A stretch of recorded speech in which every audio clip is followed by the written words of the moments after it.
magandang umaga po sa inyong lahat mga kapatid. Ito po ang iyong lingkod na si Pastor Rene Reyes ng Charismatic Cathedral, Christ Life Christian Fellowship.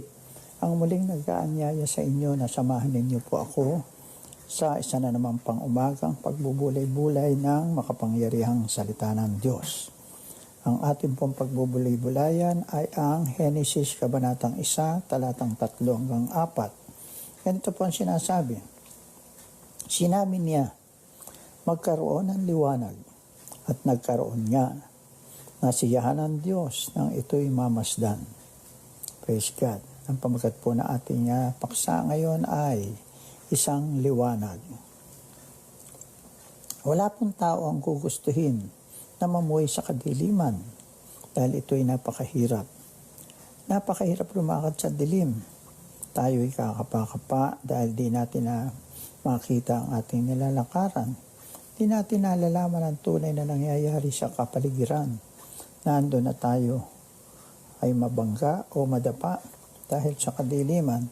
Naroon din na tayo ay natatakot at kakaba-kaba. Gayon din po kapag tayo ay namumuhay sa gitna ng kaguluhan, ng kalungkutan, ng pigati, lalo na kung ang mga ito ay bunga ng pagkakamali at pagkakasala. Animoy tayo ay namumuhay sa kadiliman at saka wala ng pag-asa sa buhay. Di natin makita ang tamang direksyon ng ating pamumuhay at di natin alam ang ating kahihinatnan. Maraming salamat at sa ating buhay ay may isang makapangyarihan at mapagmahal na Diyos na nagbibigay ng liwanag sa gitna ng kadilimang ating nararanasan.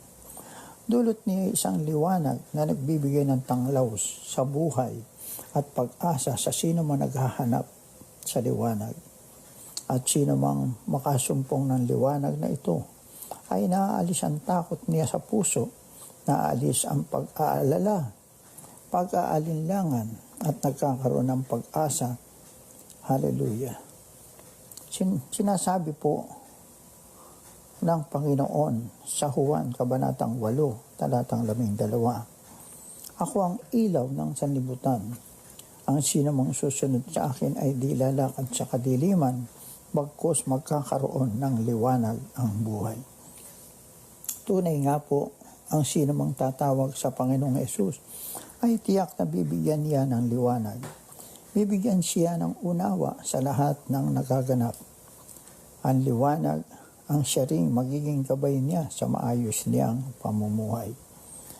Sa kanyang piling ay walang kadiliman, walang kaguluhan at walang kabalisahan. At maging sa gitna ng madilim na pagsubok at mga suliranin, kalakasan at tagumpay ay magliliwanag. Ang isang liwanag buhat sa Diyos. Ang dulot po ay buhay na walang hanggan. Kapatid, kaibigan, nasumpungan mo na ba ang liwanag o kadiliman pa rin ang iyong tinatahak? Kung hindi pa, si Jesus ay tanggapin at papasukin mo sa iyong puso. Paghariin siya sa iyong buhay at umasa na ang liwanag niya ay iyong makakamtan. Purihin ang Diyos na buhay. Pagpalain po kayo ng Panginoong Diyos. Maraming salamat po sa pakikiisa nyo sa pang-umagang pagbubulay-bulay ng makapangyarihang salita ng Diyos. Have a pleasant day.